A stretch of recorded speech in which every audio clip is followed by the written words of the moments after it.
My boss gave me an impossible deadline to set me up for failure, so I used it to get him fired. My boss, Mark, had a special talent, making everyone else look incompetent. But when he tried to set me up for failure, I used his own scheme to end his career. Mark's thing was giving out impossible tasks. He'd assign a 6-month project on a Monday and demand it be done by Friday. Then, when you failed, he'd save the day in front of the VP. The breaking point was the Henderson account.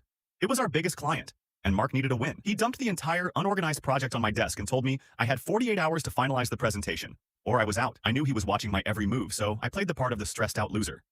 I pulled all-nighters, I looked miserable, and I sent out panicked updates with minor, embarrassing mistakes. But here's the pro-revenge part. I didn't actually work on his presentation. Instead, I spent those 48 hours preparing my own, completely separate report, a private audit of Mark's last 3 failed projects. The day of the presentation, I waited until Mark was 5 minutes into his pitch, already sweating and stumbling. Then, I hit send on an email titled, Urgent Management Risk Assessment. The email went to the CEO, the board, and every director in the company. It attached my audit, detailing how Mark's impossible deadlines and last-minute dumps were directly costing the company millions. By the time the CEO finished reading my document, Mark was still on slide 3 of the doomed presentation. The meeting ended with Mark being escorted out and the CEO turning to me to ask one simple question: "Can you fix this?"